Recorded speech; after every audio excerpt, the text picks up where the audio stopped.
अस्सलाम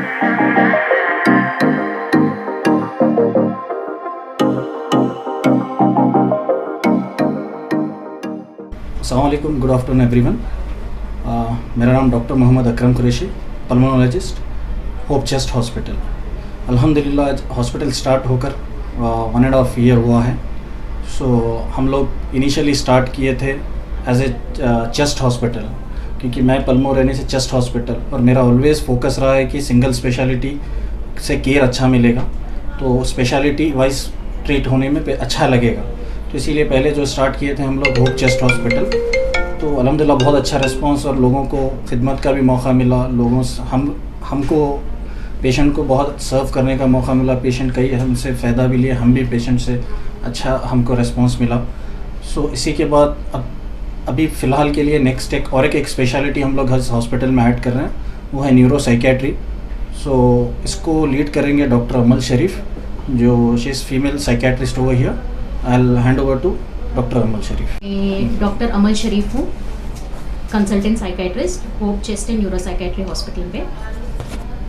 मैं आज साइकेट्री जो एक ऐसा स्पेशलिटी है जिसको बिल्कुल भी इम्पोर्टेंस नहीं देते। कई बार हमको अगर इनके सिम्टम्स हुए तो भी साइकेट्रिक डॉक्टर के पास जाना से लोग घबराते हैं। एक तरह का डर लगता है कि दूसरे लोग क्या सोचेंगे, चाहे हमको कितनी भी तकलीफ ना क्यों ना हो। तो ये एक स्टिग्मा जो है, जो एक तरह का कलंक लग जाता है लोगों पे एक साइकेट्रिक डॉक्टर से मिलने से, ये बहुत ज़्यादा रॉन्ग मिथ है। हम लोगों को इसी चीज़ को इस हमारे सोसाइटी से, हमारे माशरे से इसको हटाना है।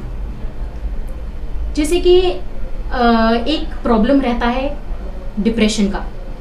डिप्रेशन के बहुत सारे सिम्टम्स रहते हैं, जिसमें से कुछ ऐसा है कि इंसान को जब देखो उदासपन लगता है, कुछ भी अच्छा नहीं दिखता, हमेशा नेगेटिव थॉट्स आते हैं, लगता है जी कर क्या फ़ायदा है, मरना बेहतर है, इस तरह के सुसाइडल थॉट्स आते हैं। इसके साथ जो पहले चीज़ें अच्छी लगती थी वो अच्छा नहीं लगता, और उसके बाद नींद नहीं आती ठीक से, भूख लगता नहीं है, वज़न घटने लगता है, कुछ थोड़ा भी काम करते हैं तो बहुत ज़्यादा थकान महसूस होती है। तो इनको यूजुअली जब भी हम कोई भी टेस्ट वगैरह करते हैं तो उनका सारा टेस्ट नॉर्मल आता है, फिर भी ऐसा क्यों हो रहा है? ये हमारे दिमाग में कुछ केमिकल्स होते हैं जिसकी ऊंच नीच की वजह से ऐसा होता है। इसको दवाइयों के ज़रिए हम ट्रीट कर सकते हैं, और ऐसा नहीं है कि हम दवाइयाँ एक बार शुरू कर दें तो फिर लाइफ लॉन्ग लेना है। डॉक्टर के पास एक बार चले गए तो ये तो बस नींद की गोलियाँ देंगे, ऐसा भी नहीं है। नींद की गोलियां हाँ हम कुछ पेशेंट्स को देते हैं, वो थोड़े समय के लिए, 1-2 महीने के लिए मैक्सिमम, उससे ज़्यादा हम नहीं देते। उसके साथ जो दूसरे anti depressant, anti anxiety medications रहते हैं वो देते हैं हम, जो स्लोली धीरे धीरे पेशेंट का सिम्टम्स कम कर देता है और पेशेंट ऑलमोस्ट नॉर्मल को आ जाते हैं। ट्रीटमेंट का जो ड्यूरेशन है लंबा है, कभी 6 महीने, कभी 1 साल या उससे ज़्यादा हो सकता है, लेकिन ट्रीटमेंट के बहुत ज़्यादा फ़ायदे हैं और साइड इफ़ेक्ट्स ऑलमोस्ट मिनिमल, बहुत कम। उसके अलावा दूसरे भी हैं, जैसे कि घबराहट का आतंक बोलते हैं, एंग्जाइटी बोलते हैं। इसमें भी इंसान को हर टाइम बेचैनी रहती है। लोग अक्सर बोलते हैं हॉल हॉल हो रहा है, कि समझ नहीं आ रहा क्यों ऐसा हो रहा है। दूसरों को बोलते हैं तो बोलते हैं कि क्यों आप ज़्यादा सोचते हो, इसके बारे में परेशान मत हो, सब ठीक हो जाएगा, खामखा आप टेंशन ले रहे हो।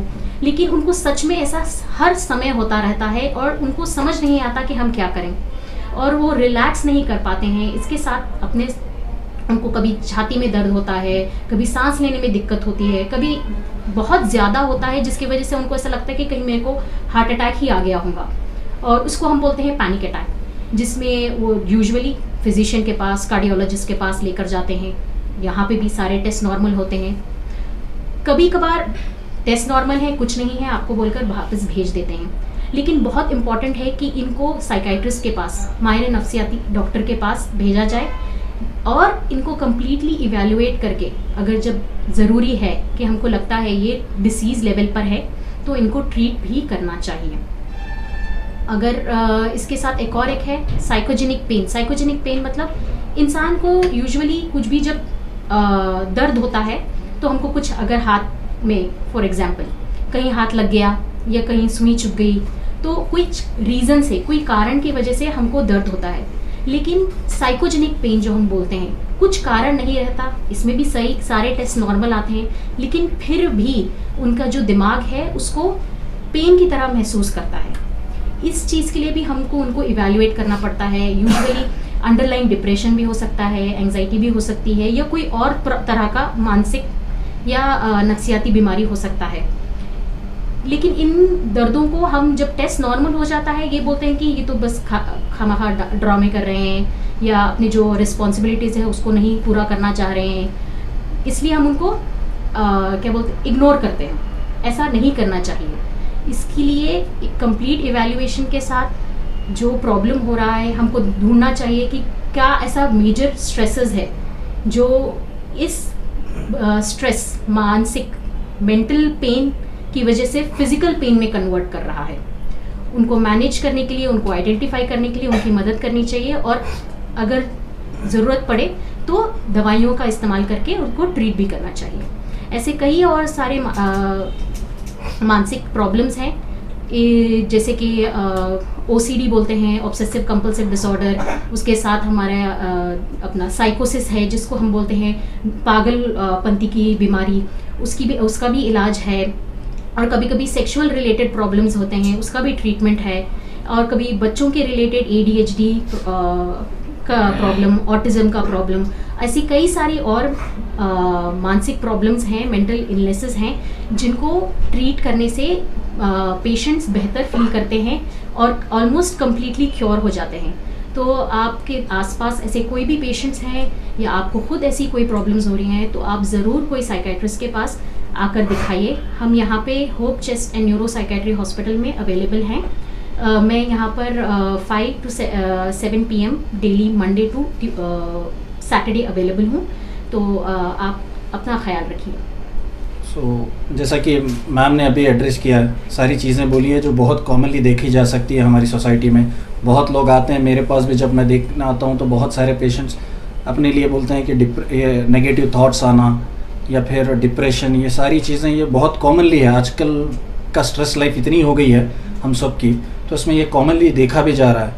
तो आज mostly need of the hour लगता है कि साइकेट्रिस्ट एवेलुएशन हो। कभी हम भी बहुत ज़्यादा स्ट्रेस हो, समझ नहीं आता क्या करें।